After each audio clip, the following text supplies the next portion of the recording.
مكون منهما نعمة الإيجاد ونعمة الإمداد. Dua nikmat yang tidak terlepas setiap sesuatu yang ada dari keduanya. Dua nikmat yang tidak terlepas setiap sesuatu yang ada dari keduanya.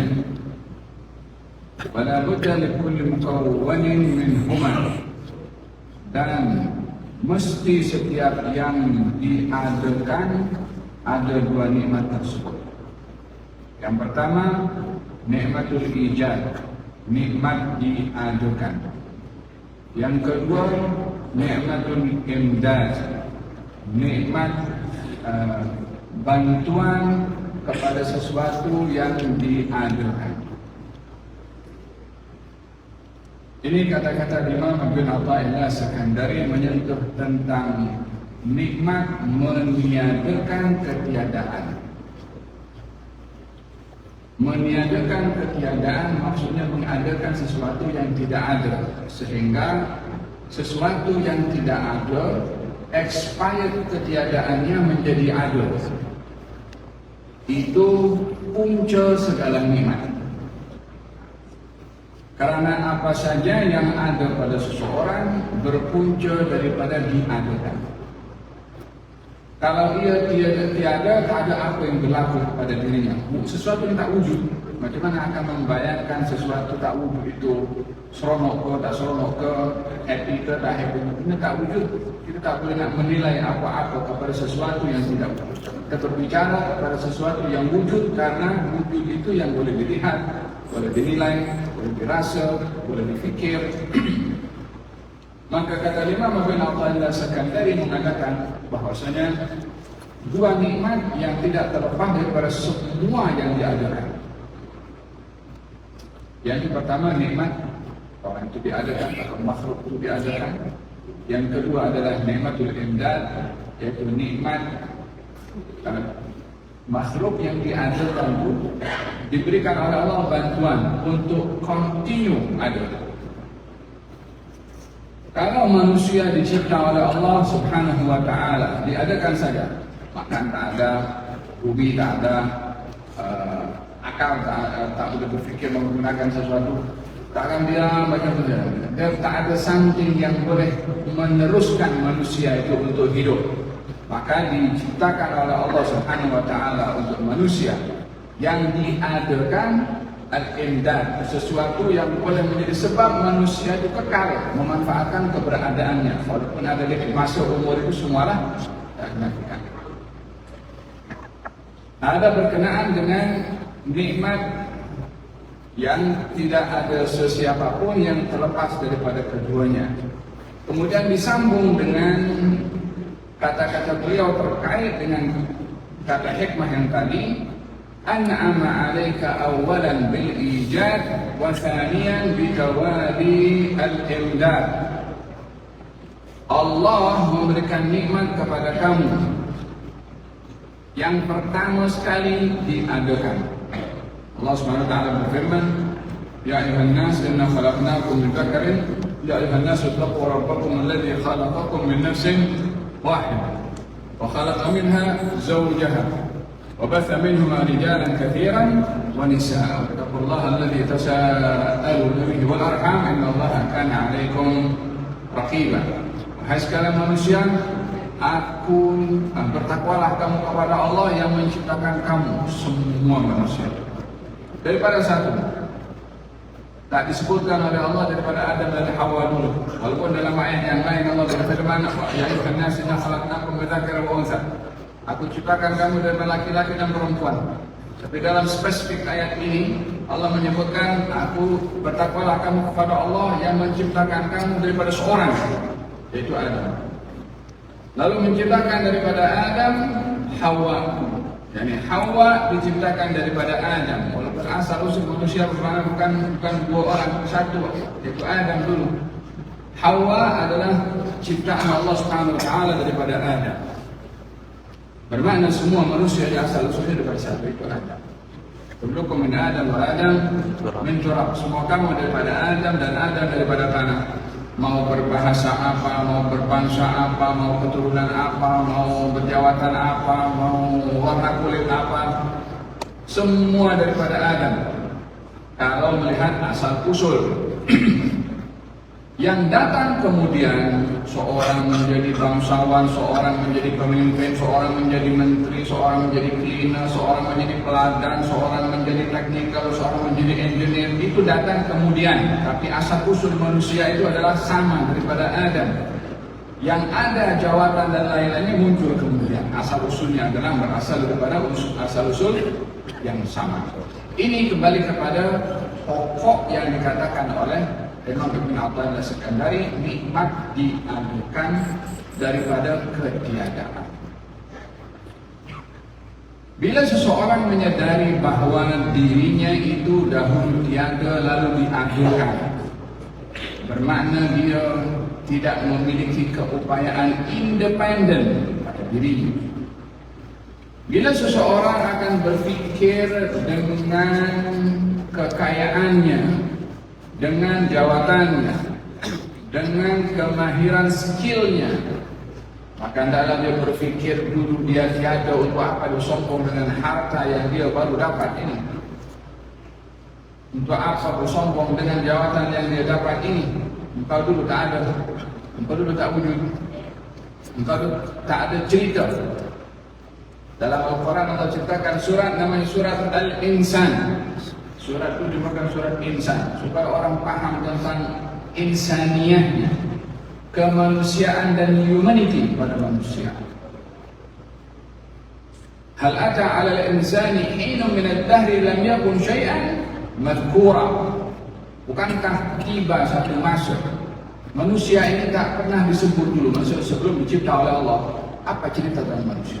Sebelum manusia yang ada malaikat, jin, surga, neraka sudah ada semua diciptakan oleh Allah, yang telah diciptakan oleh Allah Subhanahu wa taala dalam manusia. Bahkan jin mendahului manusia.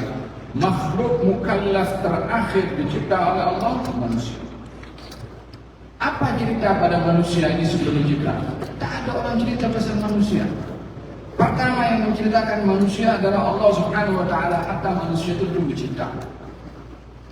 Yang mendeklar atau mengisytiharkan keberadaan manusia di atas muka bumi ini sebelum dicipta adalah Allah Subhanahu wa taala, memberitahukan kepada malaikat dan juga kepada jin. Wa qala rabbuka lil malaikati inni ja'ilun fil ardi khalifah. Aku yang Tuhanmu berkata wahai Rasulullah Muhammad bahwasanya aku akan menciptakan di atas muka bumi ini khalifah, yaitu manusia. Jadi manusia kalau dilihat daripada ciptaannya tidak mendahului mana-mana ciptaan yang lain. Tetapi kedudukannya diangkat oleh Allah Subhanahu wa taala lebih daripada yang lain. Oleh sebab itu, bila manusia ini sombong, ditegur oleh Allah Subhanahu wa taala, ditanya oleh Allah, "Ma baraka bi rabbikal karim?" Apa yang menyebabkan kamu sombong kepada Tuhan? Kamu dulu tak ada. Kamu tak ada apa-apa, tak ada sebutan, tak ada cerita. Diadakan dan diberikan oleh Allah Subhanahu wa taala al-indah. Dengan kita mengetahui bahwa manusia ini daripada ketiadaan lalu diadakan, maka dengan diadakannya manusia disediakan oleh Allah hal-hal keperluan pada manusia untuk manusia dapat memanfaatkannya. Dengan demikian manusia itu lemah daripada mengadakan dirinya. Manusia itu lemah untuk menggunakan apa yang diperlukan karena manusia tidak menciptakan apa yang ia perlukan. Manusia makan, yang dimakan nasi, yang cipta nasi bukan manusia. Manusia minum, ambil air minum, tapi yang cipta air bukan manusia.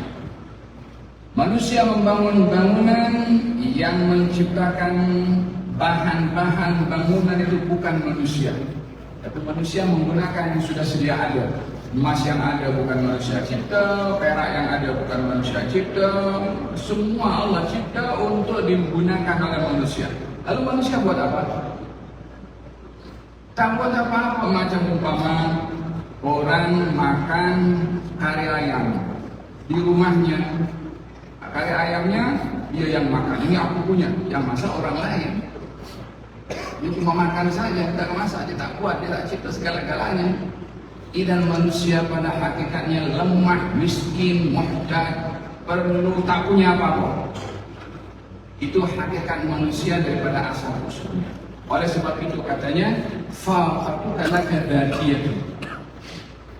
Rasa perlu dan dhaif pada manusia itu dzatiyah. Dzatiyah itu hakikat manusia. Bukan perlu itu atau miskin itu karena dulunya kaya kemudian miskin. Tidak. Hatta orang kaya pun juga hakikatnya dia perlu dan miskin. Karena zatnya adalah bukan dia yang mengadakan. Kekayaan yang dia ada bukan dia yang cipta. Karena dapat apa? Dia memanfaatkan yang sudah sedia ada. Wa wurudul asbabi mudzakiratun laka bima khafiya 'alaika minha.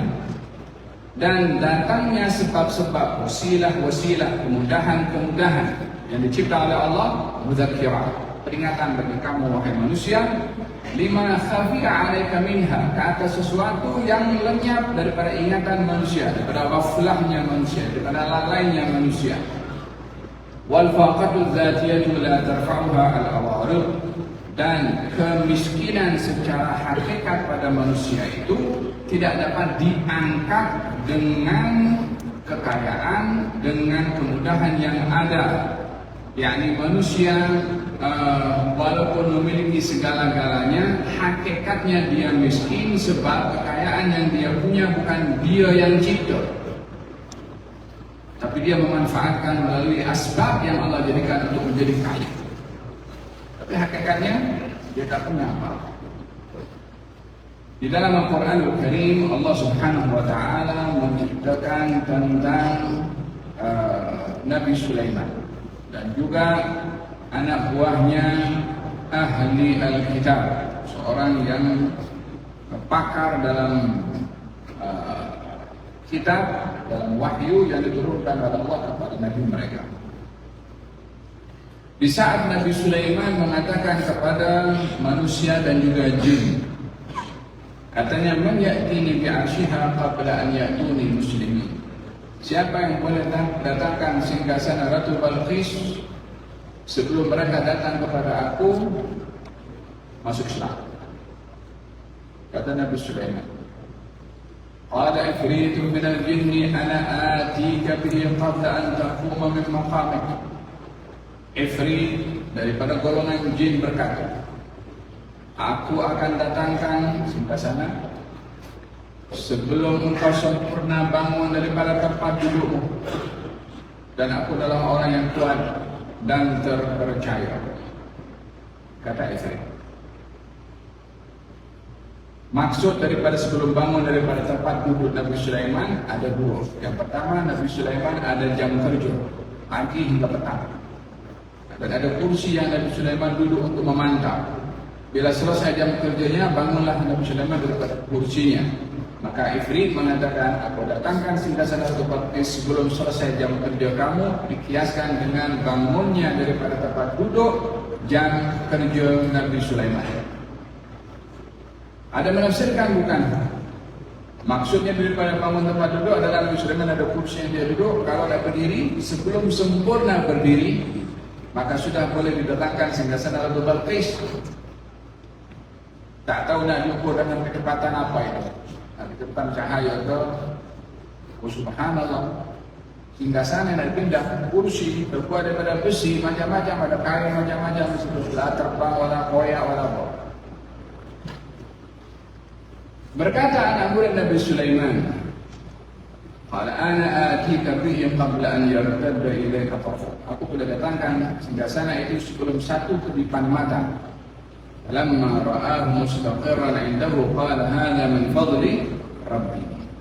Ketika itu berlaku, seorang anak buah Nabi Sulaiman mengatakan, "Ini adalah anugerah Tuhan saya." Dia berdua nih untuk menguji saya. Adakah saya bersyukur atau saya kufur? Dengan apa? Dengan kemampuan saya. Coba bandingkan kata-kata Ifrit dan kata-kata manusia. Ifrit ketika mengatakan saya boleh datangkan singgah sebelum selesai jam kerja, katanya masanya cepat, walaupun tidak lebih cepat daripada manusia yang mendatangkan sebelum satu kedipan mata. Namun kata-kata Ifrit mengatakan, dan saya untuk berbuat demikian itu qawiyun dan kuat dan juga percaya. Karena saya cakap betul-betul, tapi menisbahkan kemampuan kepada dirinya.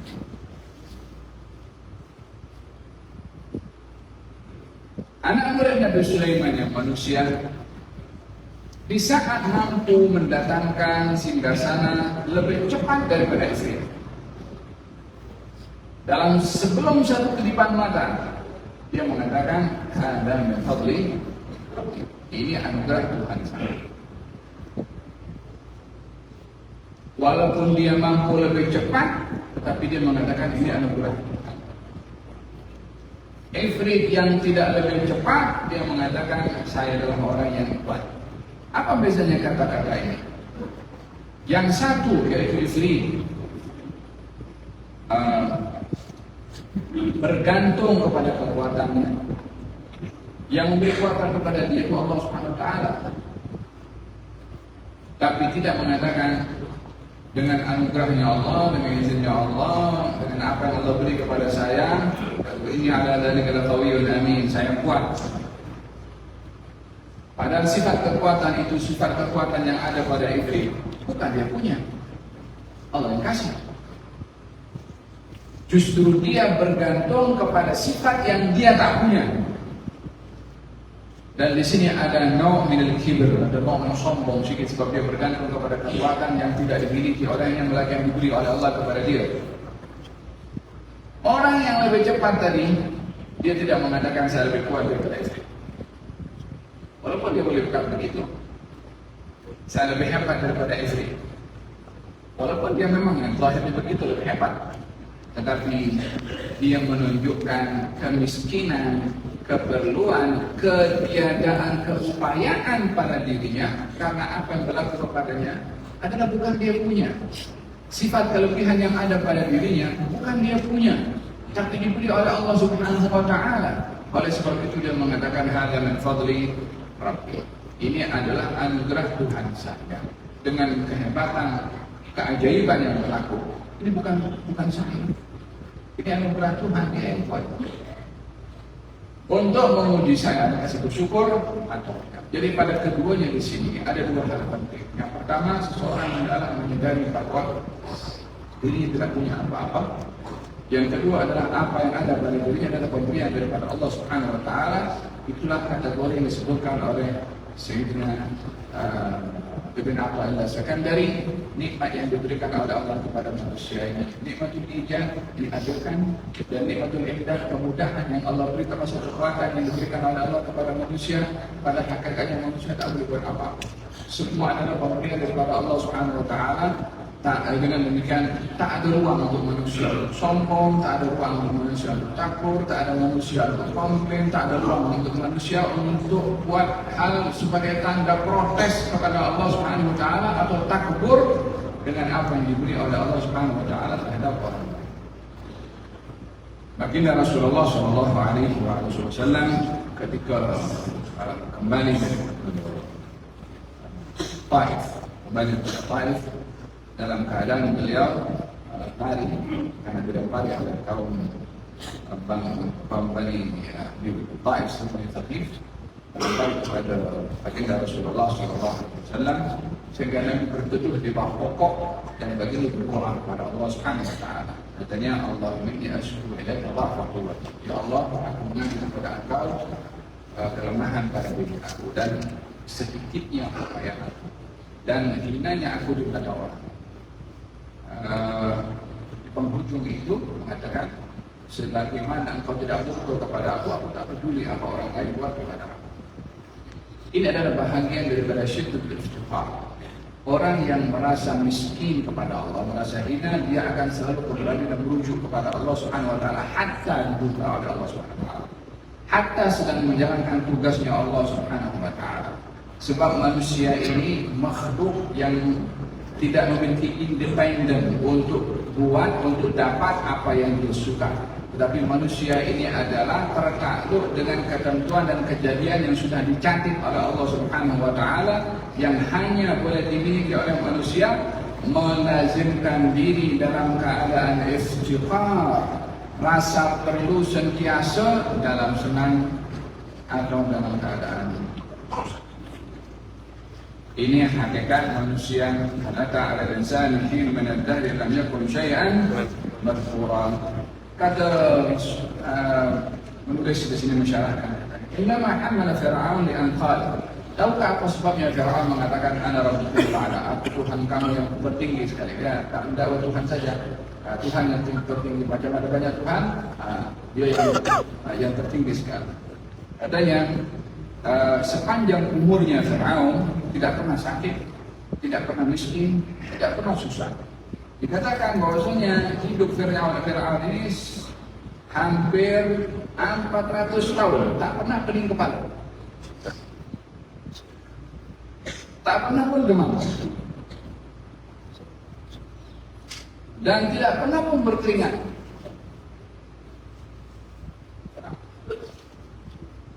Di saat dimanjakan dengan kemewahan, kenyamanan, keselesaan, lupa diri. Kalau ketua Tuhan, tak tanggung dia minta mereka. Karena aku Tuhan yang tertinggi. Katanya kalau Fir'aun itu pernah merasakan pening kepala atau demam, maka dia akan lebih sibuk memikirkan demam dan peningnya berbandingkan mendakwa sebagai Tuhan. Dia tak ada masa.